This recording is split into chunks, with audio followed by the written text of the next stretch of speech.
Hello, my name is Carol May Whittick. I support women to bloom in midlife with creativity and spiritual life coaching. I'm your host of Her Conversations, Tools for the Awakening. Her is an acronym for Higher Energetic Resonance. This is the optimal state to embody in order to attract our highest desires. What is the awakening? This is the moment in time when humanity rises up out of the darkness. Who is awakening? Each one of us present on earth today, reclaiming our sovereignty, seeking greater possibilities in our reality and looking for solutions. We know being awakened is not a lofty ideal but a necessity. If we can transform ourselves, we can change the world. Guests on Her Conversations will speak to your spirituality, sensuality and soul. Listen to their stories and hear how they are in service to the world. Let their words and these conversations embolden and inspire you. Before this episode with Nellie Harden, I'm inviting you to download my midlife meditation, which was created to remind you that your life is a precious gift and reaching midlife is a milestone worth celebrating, marking the start of an exciting new chapter. And also tune into Her Inspirations, which is the sister podcast to this title. In each episode, I aim to inspire midlife women to recognize and embrace the wisdom of their experience and to allow the next season of their life to be the most free and fruitful. Midlife is your time to bloom. The links to all the episodes are in the show notes. My guest this week is Nellie Harden, an author and speaker in the space of family life and leadership. Her work is twofold. She helps parents love and lead their daughters in a way that teaches them to love and lead themselves. And she works towards restoring or building for the very first time this same foundation in adult women who didn't have this built into their formative childhood or were robbed of it from trauma in their lives. During our conversation, Nellie shares about the challenges and the growth that she has experienced and her belief that if we can establish strategic thinking, emotional resilience, faith and abundant curiosity in our homes, it will change lives and therefore change the world. So as always, I begin by asking my guest. Her is an acronym for Higher Energetic Resonance. When do you feel that higher energetic resonance? For me, I am a thinker. And so I feel that the most, especially in the mornings, right after I wake up. Everyone else in my home is asleep and it's just me and my quiet time. I'm thinking about the day. I'm kind of brain dumping as far as what's happening. I am sorting through my own internal world, if you will. And I feel definitely my highest energy during that point, which then I follow up with moving my body because I feel my highest energy after I do that thinking and spiritual time for myself. Fantastic, thank you. And before we go into the conversation, Nellie, please share about yourself and how you got to be doing the work that you're doing today.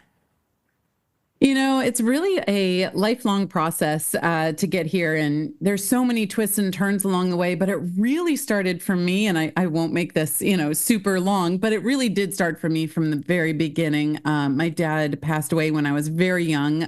He was in an accident. He was in a coma. My mom had to take him off of respirators after 9 months. It was tumultuous, even early. And of course, I don't have conscious memories of that time, but there's been a lot that's come from that time. And then it was just my mom and I, and then she was remarried and I had more siblings. And I graduated high school early to move 7 hours away from home and anything and everyone I knew in order to go to university. And so I had a good childhood. It wasn't that. It was never truly settled because there was all these, large turns and twists that were happening. And in doing that, I really didn't have a foundation that was internally built in me. And I would not have known that back then, when I'm waving at my parents as they're driving away, and my siblings, and I'm left on the university campus. I would not have known that, did not know that back then. But looking back and all of the healing and thinking time I do in the morning, all of that has really made me realize I did not have a foundation of worth, esteem, and confidence, or wisdom that comes with those things. But when a young woman, especially, and young men too, but especially when a young woman is released out into the world, without this internal structure and scaffolding, if you will, we end up chasing worth anywhere and everywhere that we can find it. And that's what happened to me, especially in the first 8 weeks of my university experience. And I found one person who was the, roommate that was assigned to me. I did not know her, and she seemed to know what she was doing. And she seemed to be confident, and I wasn't. So I was like, okay, I'll do what she does. And she happened to be a party animal, young woman. And this was not my life, but I was like, well, I guess that's what life is now, right? And through the course of the next 8 weeks, I really destroyed any shred of identity and purpose and understanding that I had of myself until I truly broke, and then ended up completely being reclusive from the life that I was trying to build, both good and not so good. Well, it was about 14 years before I even came to terms with how broken I became during that time, and then started trying to heal from it. And I've been on a healing journey ever since from that, and I always will be, but I truly have discovered, oh, this is what I needed to build in myself. Well, within that time, I also had 4 daughters within 4 years of each other. And we almost lost my husband due to some cardiac issues. And when you have a 4-year-old, 2 2-year-olds, and a newborn, and you're on your own healing journey, and you're looking at them going, oh my goodness, I only have, so much time that I can have to bring them up and build this foundation in them. You become very intentional in your walk and in, the words that you use and what you do every day in order to make that happen. So my girls now are between 15 and 19, and I've been walking that walk ever since, and was really, truly called after about 2012 to get out and share what we were doing in our home with the world as well. And my background's in biology and psychology. So I was able then to use what we were building and get out in the world and share that. And I've been doing it ever since. Wow. What a powerful woman you are. There were a number of things that you said that I kind of heard, and I kind of resonated with as well. The idea of when you come from a shaky background, you go out into the world chasing worth in whatever it looks like, and that idea of mirroring people, because Right. you're saying it, and I'm like, I recognize that I did something very similar, because my father passed suddenly when I was 4, and so there was my mom, me who was 4, my brother who was barely 1, I think, kind of in this new space as well, and that unspoken, something's happened, but there's no language to it, so it just becomes an air of, and a sense of something's not right, not lining up. But the idea as well of, you said, of like looking at someone who seems to have it together, and then just kind of being like a facsimile of them, because I most definitely did that, especially coming from a single parent family, and then going out and meeting someone who had 2 parents, a house and a car, and what it looked like is like a steady flow of income. Like, well, if I did what they did, then I think I'll be okay, and it doesn't work like that. But you kind of bounce around in that, but and I can see also how I was chasing worth in many different aspects, especially when I was trying to aim for a particular career. But that's interesting. We can always come back to that. But the thing that I wanted to ask as well is, having come from that space and then going very quickly into, I mean, I don't know the entire timeline, but quickly having this family, like almost, like in less than half a decade, you've got like 4 girls. Like, how did you find the strength to kind of do that, and as well navigate your husband's illness at the time? Well, honestly, the strength that I had to do that. So before we had 4 daughters within 4 years, we went through infertility for 3 years. And so the strength to get through infertility was dramatic and drastic, to say the least. And we did it silently. I am not a person that, if I'm struggling through something, I want everyone coming up to me and asking me about it, And so we made the choice to be quiet about our infertility journey, but then that also made it so our parents and friends and family would come up and be like, oh, so when are you, you guys have been married for 3, 4 years. When are you guys going to start having kids? And we're like, oh, we're just waiting for a while. And, here I'm, pushing my sleeves down because I still have the marks from the IVs from a procedure I had the day before, and so it was really, really difficult. And getting through that was one of the biggest strength moments that I can say that I've been through. And there was a lot of weak moments within that strength, a lot of very desperate moments, a lot of very sad moments, that we went through within that. But then the pendulum swung way the other way, and then we had 4 daughters in 4 years. And so the strength that I knew that I had from going through infertility, and honestly, from the healing journey that I was going through with the dramas and traumas that happened from, that college experience that I was telling you about before.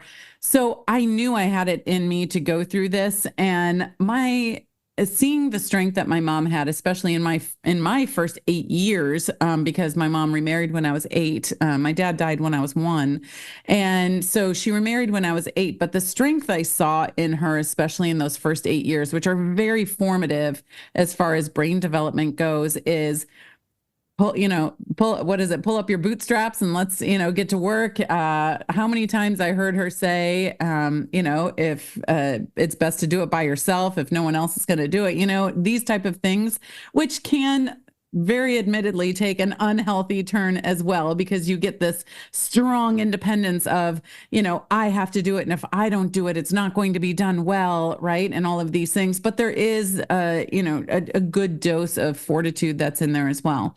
And so I don't know. It just always was in me this is the objective and we're going for it. And whatever happens along the way, we'll face it, type of thing. And that's what we were doing during that time as well. Wow. Good for you. Good for you. So tell me about your coaching practice and what it is that you bring to your clients. So what I found in my healing journey, and then in building this for kids, and let me tell you too why I do that. So in the healing journey that I had to have as an adult, I had to build worth, esteem, and confidence in me inside out. So I wasn't seeking it out in the world. If you only seek those things out in the world, especially worth, if you look at it like a 3-tiered cake, you have to have worth before you can have esteem, before you can have confidence. So it really comes from that worth piece, right? And it's all put on an address of security in your life. But with that worth right there, I needed to be able to build that inside out for myself as an adult when I had a fully formed brain. And that's why I'm so grateful that I have the background in biology and psychology in that. I find it so fascinating to really discover the mechanisms that are happening within a body and how they come to fruition for life. And so when you have a fully formed brain, you're post 26, 25, 26 years old, it is much harder, not impossible, but much harder to change habits and to change mental frameworks that you have, your if-thens, your do this to get that, type of patterns and trenches that you have built in your brain of connection are really set. Now, they can change by changing those habits. You can't just stop something. You need to replace it with something else. So you're focusing on that. But it is possible, but difficult. If you help a child do this, and a child being, it's different for everybody, but, childhood going up to about 8 years old, and then adolescence, and then up to about 25, their brain is being formed. And if a brain can be formed knowing their worth, their esteem, and their confidence, then they are much more equipped for the life going forward. So that's the work that I do. I work mostly with families and leaders leading young women today, whether that be parents or extended family or coaches or teachers or youth leaders, whatever that is. And then I do also work with women that need to have this built in their adulthood as well. But when I sit down with a family, it is all about giving them actual tangible ways for them to build this for their, let's just say I'm talking with a parent, for their child, because I have 4 daughters. They are 4 corners of a square. They are all very, very different young women. It is one blueprint or one framework with 4 different results. And because it is customizable to each child, because I need to parent them differently. I need to discipline them differently. I need to nurture them differently in order to respect who they are, their gifts, their talents, and their personalities, how they take in information, how they teach the world, and interact with the world around them, right? And so it's different for every child, but it's the same framework that we can use for all of them. And that's the framework that I teach people, because I get really tired, and you might have experienced this too, or maybe some of your listeners right now. I got really tired of people telling me I should have self-worth or I should have self-esteem. And they kept interchanging words. And I was like, well, I thought this person, said it was this, and this person said it was this. And what is it actually? So I take all of the cloudiness away, make it very clear, and give a framework on how to actually build this, not just tell them they should have it. Mm. So I'm gonna ask you, so then in your eyes, then what is it? Because like you say, like there's all these shoulds and like these directives to kind of step into your power and find your thing. But if you don't know what that is, then where do you even start, and what do you call it? So worthiness is truly knowing, not thinking, not hoping, but knowing that your life, your embodiment, your words, your ideas, your love, that you truly belong and that you have purpose. All of that goes into worth. There's those 5 pillars. It is to be seen, heard, loved, belong, and purpose. That is worth right there. And it always has been. I've found myself, I read so many books. This entire, bookshelf is filled with hundreds of books right there. And I've read thousands and thousands and thousands of pages. I'm an avid reader. But now that I've discovered this, and it isn't something I made up, this isn't a Nellie framework. This is a framework that already exists, that I was bringing out of all of these places in order to discover these are the 5 pillars of worth. And now it gets to a point that, I'll be reading a new book or listening to a new podcast or author or what have you, and they bring up 1 or 2 of them. And I was like, and there they are again. And there they are again. And I have yet to hear one that is not one of those. And when you think about what some of our biggest struggles on a personal level are in this world right now, it is when people are not feeling seen, right? No one sees me. I'm invisible. They don't feel heard. My words, my ideas are not valuable. No one cares what I have to say.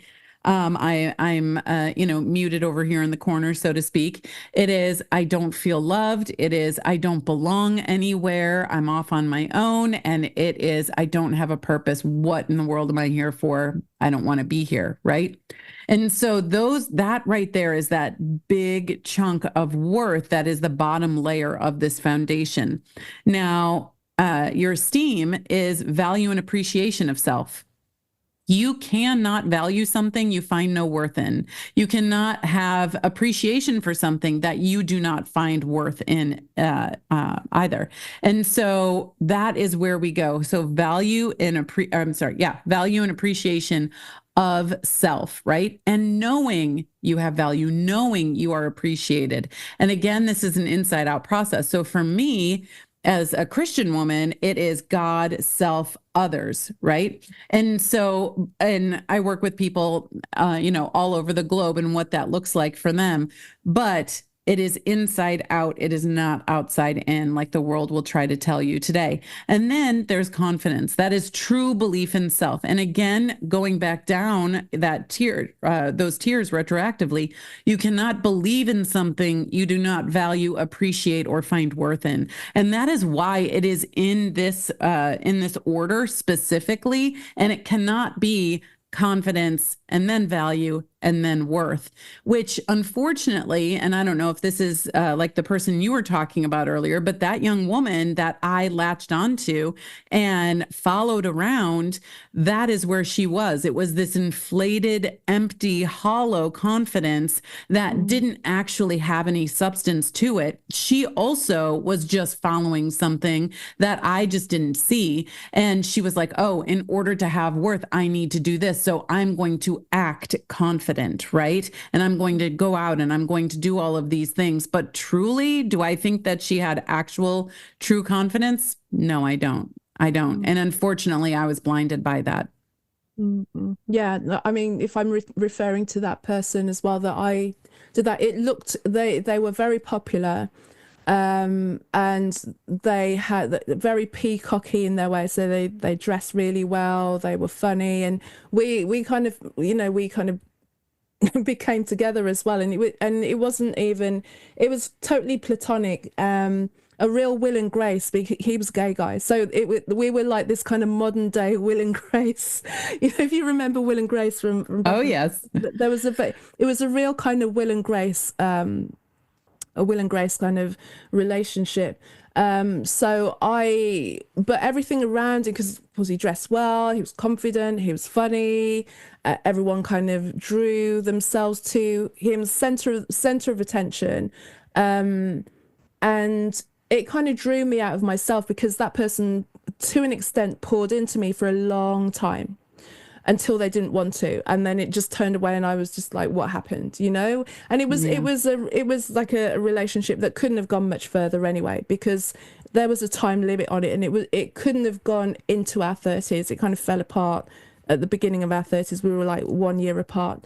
So seeing who I am now and what I've been through since those 20 odd years since then, there was no way, based on the personas we were being, that we could have stayed friends and become whoever. Yeah. I don't even know who or where he is right now.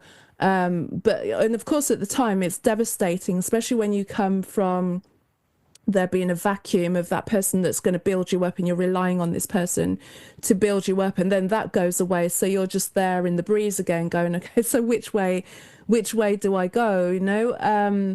So I saw a lot from that, but it took me a while, because at first you got to kind of get over the like, how dare you, that kind of anger. Then you realize why it couldn't have gone any further. And also, to an extent, the level of kind of manipulation that was happening there, because of, I'm very tall and I can look a certain way. So people always assumed confidence. They kind of projected this confidence and arrogance on me, not realizing that, one, I was short-sighted, and at the time I was just like, just really scared about stuff, and the way I held it together was just had this kind of very po-faced, and people just read it the wrong way. Completely different person than I looked like. But then also I could utilize it to my abilities sometimes when I just needed some space, but because this person knew me very well, they also knew how they could manipulate the situation. And because I would sooner have something rather than nothing, you kind of just hold on to something, even though it's like it's spiraling you down, it's draining from you, there's no room for you to be you. And it was impossible for me to ever be me, because I didn't know who that was anyway. So I needed that space. I needed to be like left alone in the breeze to try and figure it out.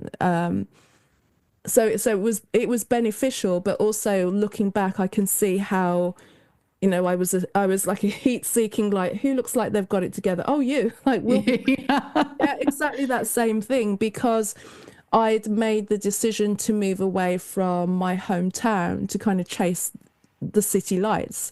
So I was on my own anyway. So I just like, who looks like they've got it together in this city? and that's where I went, so but looking back, I can see now that it had to end. But it was useful, and it was also a very interesting observation of what is family. What does that mean? Because also getting behind the scenes of the way that they presented, and because I was so close, I kind of got to see in the family. I saw levels of dysfunction that I just didn't expect. I'm like, but you're the perfect setup. Like, why have you got this dysfunction going on? I'm the one who's from, we're supposed to have the dysfunction, but there was like a different kind of thing that was going on there that was a surprise to me, which probably sounds like a duh thing to say, but I was completely surprised. I'd been brought up knowing that I came from a very unusual setup, being from a Yeah. single parent. So, and everyone else had it together because it looked like it was. And then when you saw it, you're like, oh, well, how's anyone going to get through life if no one knows what they're doing?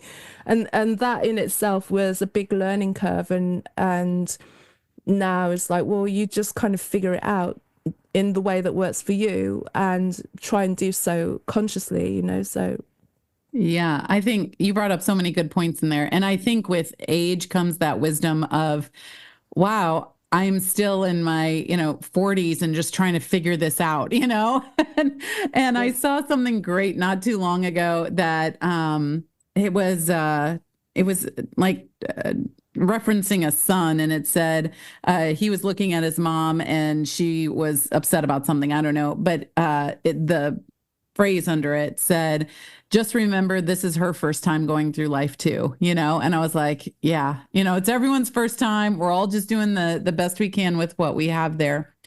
So, but also, and understanding too, with that wisdom, some of the people from your childhood, even parents or old friends or things that you had, when you can understand, especially if they hurt you, you know what? They were doing the best they can with what they had. And it just releases something in you that you had been maybe holding on to for a long time.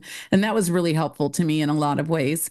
Another thing that you said in there, especially with being raised with single parents, there is such a difference between the four categories of a young man being raised by a young woman being raised by a single man, a young man being raised by a single woman, and a young woman being raised by a single woman.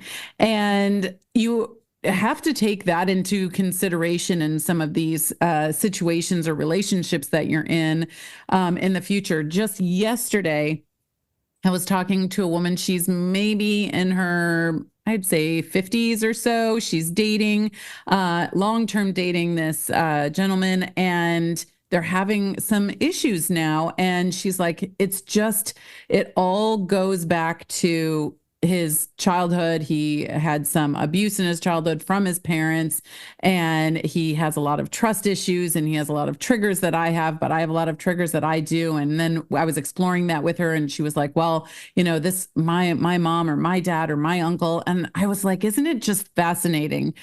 And also really unnerving, but fascinating how so much of our 20s, 30s, 40s, 50s, 90s, right? All the way, it all really comes back to this, what I call the 65-70. That's how many days are in 18 years. And so there's so much development that happens in that time. And the rest of your life is spent either building on top of a firm foundation or spent trying to repair and not fall through the foundation you were given if you don't know how to build it as an adult.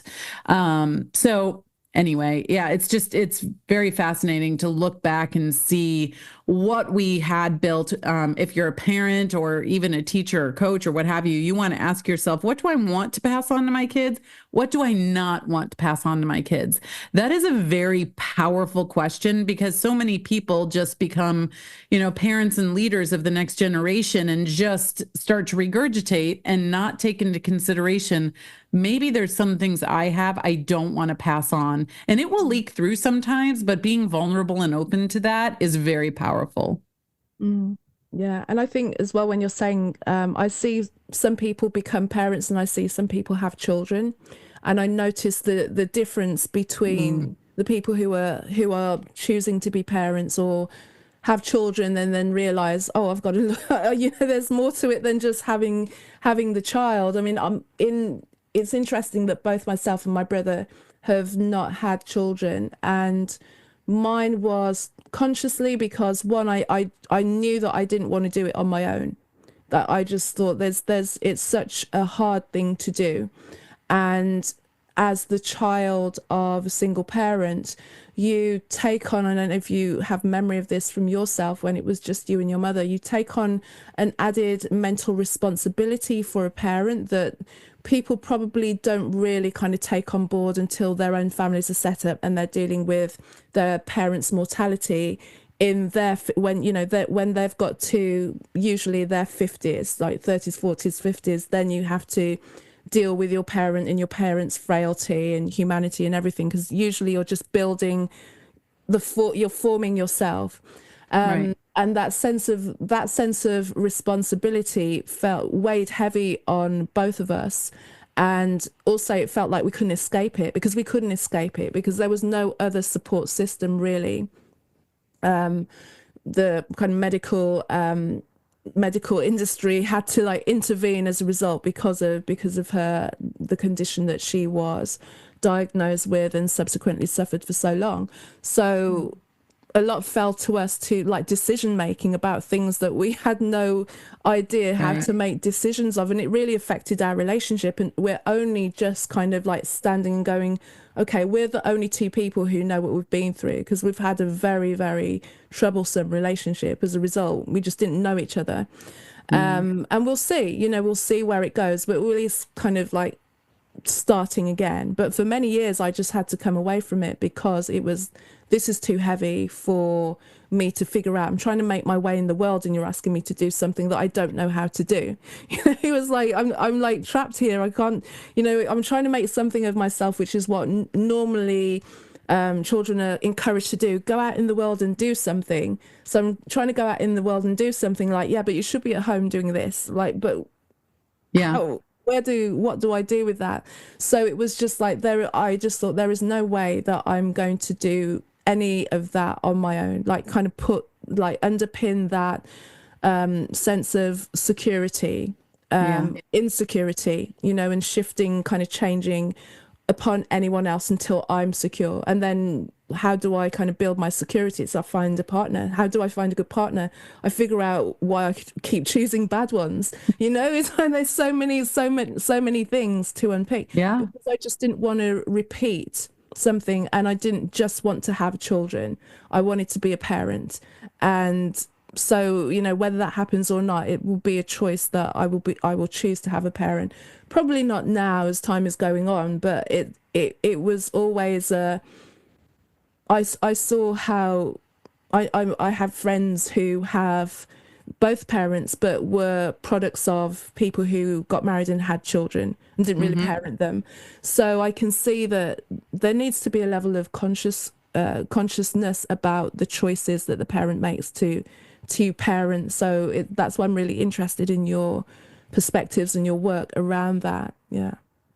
100%. And it just reminds me of a conversation. We have one-on-one time with each one of our daughters each week. And so I was in with one of my daughters a few days ago, and I was up in her room, and she and I had a difficult day, and with some attitudes and choices that were being made that probably weren't the best choices for her and things like that. But I told her outright, I said, listen, the easy thing for me to do right now is just to say, she survived the day, she's okay, and I'm fine, and let's just sweep this under the rug and keep going. I said, but that will not grow you. It will not grow our relationship, and it will not move you toward the person that you want to become. So we need to do the hard stuff, right? And so we have to have the hard conversations. We need to have, live out the natural consequences of what happened, earlier today, etc. And I see a lot just going out and observing, right? I'm a big observer, people watcher, and I can go out and see a lot of people that did exactly what you said. They just had kids and, did the next, pit stop in the game of life, so to speak. And instead of choosing to be a parent, choosing to be a mentor, choosing to be a guide, because these adolescents are truly in the training arena of life. And if you're not in there as their parent, being their guide and mentor, then somebody else is, right? And that seat doesn't stay empty. It's going to be somebody else's parent. It's going to be maybe a friend of theirs at school that also has a very under construction brain. It's going to be an influencer online doing goodness knows what, right? But that seat will always be filled. And I really implore parents to be the one in that seat to teach them, because we need to get in there. I call parents architects. We are building, designing, and planning the beginning of someone else's life, which is a huge responsibility and humbling, experience to do. And it is not easy. But that is what our role is in their life, to be the architect of their beginning. So yeah, all that to say, when you said that, I was like, yes, absolutely. There's a difference between having kids and being a parent. And also just the understanding that comes through that. Many of those people that just had kids, so to speak, because it was the next thing, they are so intertwined in their own life and different things, maybe from their own childhood, that they don't know that they're not showing up in the way that their child needs them to show up, or B, they don't know, they're just not aware because they're so entrenched in what happened to them. Yeah, like, and when you were saying that, I thinking of two women that I know who have daughters roughly around the same age now as well, so late 20s, and I've known them for a while, so I can see the different kind of the fruits of their own labor in terms of how they've poured into their daughters. And whereas one chose to parent and managed to find like a beautiful balance of being a companion, but also knowing the boundary of being a parent and the child that she's raised and the young woman that she's raised as a result. And someone else who was more concerned with kind of staying young and being her friend. Yes. And just wanting to kind of be the friend of her daughter and where the daughter is. And, and it's one of those things when you don't have children, people are like, well, you don't have children. Like, no, but I've got eyes, and I've got eyes. And also I can recognize certain things in younger people that remind me of elements of myself. The times when I wish that somebody else would have sat me down and had the hard conversations, because by not having those difficult conversations at those pivotal moment in time, I never built up the resilience to have those conversations as I grew up. So I skirt them, disappear from things when things got tricky. And of course, people were making an assumption about your personality. Oh, she's running away from responsibilities. No, it looks like the scariest thing in the world to do that. So it's easier to run away and have people then misunderstand you. But then you go like, but people don't understand. It's like, because the idea of having a different conversation feels like a death. You would sooner die, and even one of the things that even yesterday I was speaking to a friend about this of developing this like hyper independence that I used to be overly proud of. Yeah, independent, I can do all of it, but it veers off into, I don't use this word all the time, but a toxic trait, really, when you get to the point where no one's going to do it as well, so I'm just going to do it myself. And up until a point, it's great to be able to be self-sufficient, but then needing to know how to ask for help. And I think that's if there's one lesson that I've had to learn later in life, is how to ask for help without feeling that it's a sign of weakness to go, right. I've got as far as I can do. Can I ask you for help? But also choosing who to ask for help as well, because it's not just about asking for help, it's choosing the person that can hold you in the help that you need, and then also being able to recover if someone turns you down, or the help that they offer you isn't, just the multitude of things. And even talking about, there was one time I thought that I knew someone who was a friend's mother, who I thought we had a level of relationship where we could talk about things. And I just really needed to speak to an elder woman at that time about something.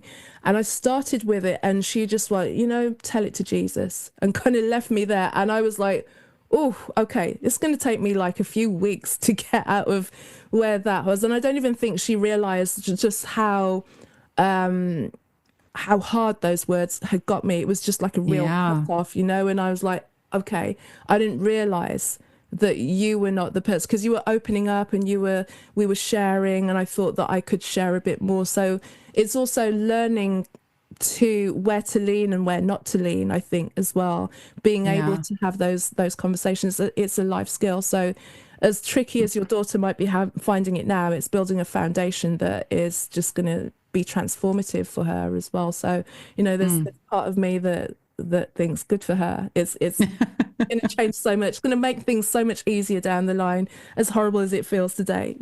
Yeah. Yeah. The hard conversations are so hard. And, my husband and I kind of joke because we have, these four daughters. And so, and they don't all need something every day, but one of them does. And so, and sometimes multiple times a day. And so that means that we are constantly on. It's like, okay, what are we doing now? What fire is going now? Okay. So then we need to go take care of this fire, teach them how to put out the fire or put it out ourselves, depending on what it is, and going on. And so this is an exhausting time of life for my husband and I.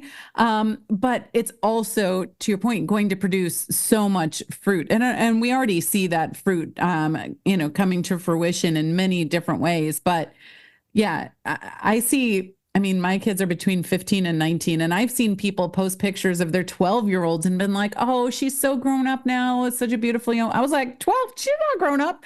I was like, this is the time that you need to really step into the ring. You got some work to do. And so yeah, all that to say, if any of your listeners have, kids or mentor kids, have nieces or, anything, teachers or what have you, anything out there, during adolescence is the time to step in hardcore, because not only, they had their early childhood, but now they are met with distractions and temptations more than any other time. And discernment, like you were saying, when you were trying to pick, okay, who can I pick in order to help me reignite myself, right? That's all about discernment. Is this a good choice? Is that a good choice? Having good judgment. Not being judgmental, but having good judgment. Those are two very different things that the world likes to confuse today. But having good judgment for yourself and what direction you're going in is very important. Yeah, there's and especially like you're saying with the like how are you when it comes to your daughters and the outside forces that are pressing so hard? I mean, at least I only had like a few channels on TV and magazines, whereas Yeah. they're just like strapped to these things that are, if it goes wrong and we see just the outcome of it going so horribly wrong, of these young people that are just being fed this information and really just kind of really swaying their choices and skewing their idea of who they are and which way to go and who to listen to in this world. Like how are you controlling that or mastering that in this period of time? Yeah, it's not easy. I will definitely tell you that. But critical thinking is what we just keep going after all the time. And when someone comes to you or you read something or you watch a video or what have you, and they say something, not taking that for face value, go do the research, right? Go do the research. And we just came through an insane election here in the United States. And my oldest daughter, this was her first time being able to vote. And so trying to walk her through that process too of, okay, we're not just going to go by what this news station says or this news station says, because they'll take the same thing and put it toward their work in different perspectives. I said, but let's get into it and look at what's really happening, what the actual candidate says, and what have you. And it's not just for president. We had, like 29 things that we voted for. And so critical thinking is where you want to get in. Do not accept anything that they're learning at face value. It became a joke. It is a joke. Many times when my daughters will come up and be like, so did you know this? And my husband will be like, Did you learn that on Instagram? You know? Or Snapchat or what have you? And they're like, Dad, and then he's like, well, did you? And they're like, well, yeah. Well, then research it and get back to me with, if that's true, awesome. Let's, talk about that more. But if not, then you'll know and you'll be able to debunk it. But just really encouraging critical thinking, asking the questions and going deeper and not shutting yourself off, and I just taking the election, for example, because it just happened. It's so fresh in our brain. And, I kept telling people, including my kids, I would really love to sit down with both of these presidential candidates and just have them explain themselves, have them ask them questions. Why are you, after this? Why is this your idea? Is that even your idea? Right. And just get to know them. And so I can, have better judgment for myself and where I'm going. But unfortunately, that's not very possible in an election type situation. But where it is very possible is when they come home from school and they say, so-and-so and so-and-so are in this huge fight. And, they're saying this about them and they're saying this about them. And I was like, well, why don't you go to the source and talk to each one of these individuals, help them, be of service to them in whatever way that you can with healthy boundaries, but get to know them, right? And what's going on. So taking a macro event and applying it on a micro scale is really effective for critical thinking. I think the critical thinking is critical. I think because we don't, especially we don't get rewarded for critical thinking. The whole idea of the whole way that education is laid out in well, all over the world is you go, you take this book, you regurgitate it, and as much as you can regurgitate, then you'll kind of be rewarded for that, and your life will go a certain way as a result of you just continually regurgitating thing, as opposed to when you have to start critically thinking is like, what is the purpose? What is the motive? Where is the money coming from? When you start kind of going back into things, like things unravel. And I'm very reluctant to take anything at face value that comes out of the television for many, many years. And especially when it comes to when you're talking about security and when you're talking about self-worth and self-esteem, when you have that as a core individual, then I think you've got more armor to then stand up to where people perceive that you should go or where your mind should go. Should you choose to go, I don't really think that that's what I want to do. I don't think I'm just going to go by a superficial reason to go this way or that way. It's not enough for that. But because there is this lack of core self-worth, that people are very easily swayed. So you can see it's almost by design to keep people very disconnected from their worth, because then you can just kind of shepherd them very quickly based on their emotions and based on something that's very instant. And then it's difficult then for us to have conversations about, like you say, the two candidates. Can we have a conversation about why people go this way, why people go that way? It's like, no, because they're this. And it gets down to that name calling, which is, well, we might as well be five in the playground. Right. Absolutely. That's what it drives sounds me like. nuts. Yes, absolutely. And, that armor that you brought up too, and I'm writing a book right now, and one of the chapters is on that armor and talking about the conscious balance that you need to have there, because you want the armor on, and you don't want it so thick that you can't relate to the outside world anymore, but you don't want it so thin that every arrow is going to penetrate it either. And so there's this constant, consciousness that you need to have about that armor. It's not just a put it on and it's on forever, or a never put it on, right? It's very important to have that armor. It's part of your resilience, and that's what part it is in there. But, yeah, having critical thinking skills and just having them ask why and who and what's going into that. Why do you think they're thinking that, right? You know, the whole concept of hurt people, it doesn't mean all hurt people hurt people. It just means that some do and they are maybe not conscious of it. So when they come home and they're like, oh, you know, this person is being so terrible and they're gossiping and they're slander and they're all this. And I'm like, where do you think that comes from? I'm not, oh, that's terrible. That person is terrible. No, it is, where do you think that comes from? And it just helps them unlock and open up that a little bit more instead of just being so close to it. And to your point, I mean, there's been times I've been to like high school football games around here, and there is these young men like emblazoned with the chests like painted with all these with certain candidates or whatever on there. And I'm like, I just ask, I'm like, so what is it about that, you know, candidate that makes you get out in 40-degree weather with no shirt on and paint yourself? You know, I'm really curious, genuinely. And I know many of these, you know, young men, and they're like, it's just so cool. And I was like, well, what's cool? And they're like, it's just so cool. And I was like, okay, Mm, you know, that's but yeah. following that, but it goes back to security that we have talked about. And so this foundation of worth, esteem, and confidence, the address it sits on is your security. Because think about it, when you don't feel secure, you cannot think. You cannot critically think. Your frontal lobe shuts down. Your amygdala, fight or flight, flares up, and you are in this constant state of stress and hyper awareness, and you're filling in, you know, stories with falsehoods that aren't actually there.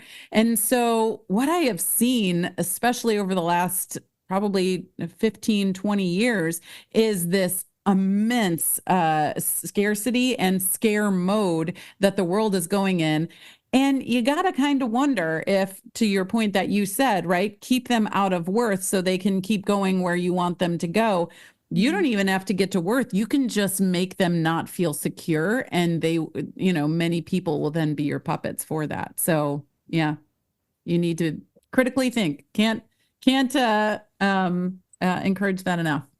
Yeah, and I think one, you know, it's a difficult thing to take on. Thinking is, you know, it's not soft, it's not easy, it's never ending, and you have to have an element. You can't just believe everything that you believe because it comes from someone in a shiny studio with a tie and everything, and it's peer reviewed and they've got letters before, after, and underneath their name, and they're the expert because they oftentimes, you know, get that expertise as a result of agreeing with a set of ideas. And that's not to take away the value of the ideas, but sometimes the ideas that you're taking on should be open to discussion.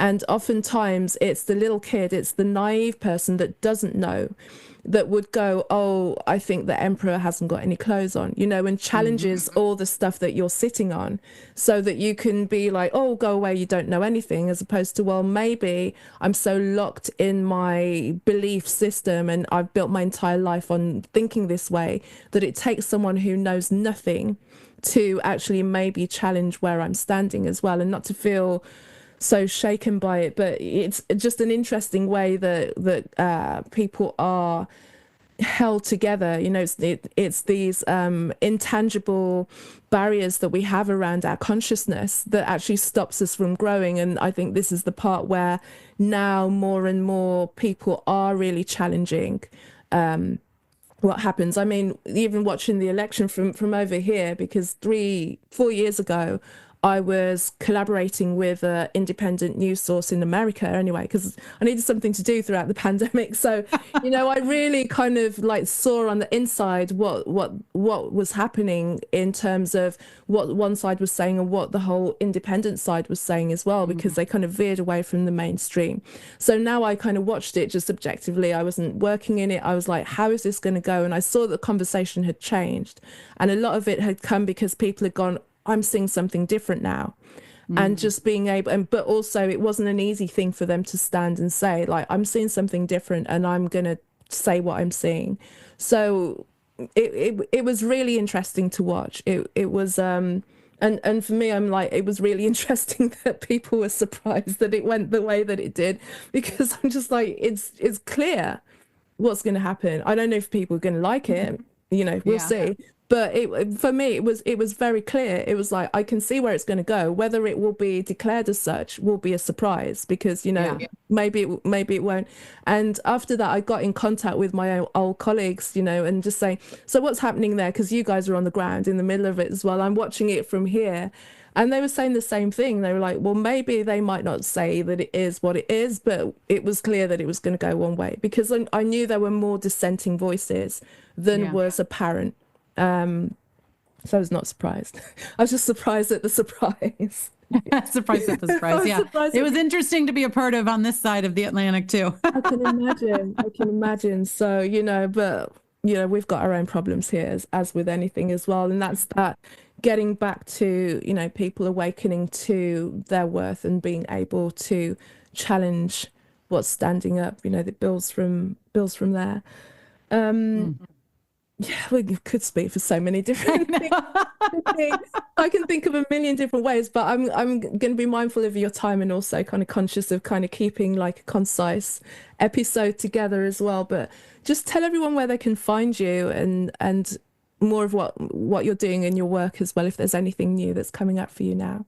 Yeah, absolutely. So everything can be found on nellieharden.com, NELLIEHARDEN.com. Some people like to put a Y on Nellie. It's IE. But anyway, so everything can be found there. All of my socials. I would love to have a conversation with any of your listeners on social. And then if you go to my website, please get connected. At the top of every page, you can be connected, so I can send you a new published article each week, and we can have conversations about that as well in our community. And there's books, and there's downloads, and there's resources, and I'm working on a new book right now as well called Building Her Beginning. And so that will hopefully be out in the next year or so as well. So lots of things happening over there, and I'd love for you and your listeners to be a part of that. I have and to address what we said earlier, so I have a program for families raising young women, and I also do one-on-one work as well. And so that's where the work with the adult women comes into play a lot of times. Perfect. Thank you so much, Nellie. I really enjoyed it. I really enjoyed having a conversation. Every time I finish one of these, I'm like, isn't it a good idea that you started a podcast? Because I get to talk about so many different things with so many amazing women. So thank you for being one of them. I appreciate it. Thank you so much for having me. No problem. Thank you, Nellie, for sharing your wisdom with me, and thank you for listening. If you enjoyed the wisdom of my guest, please share this with someone who you feel can benefit from this episode. And also, I encourage you to leave a review. If you want to find out more about me, it's on my website, carolmaywhittick.com, Carolmaywhittick.com. You can also connect with me on Facebook and LinkedIn, Carol May Whittick, and Instagram, Casmic, CAZMICK. Until the next week and the next episode, take care. Thank you. Bye.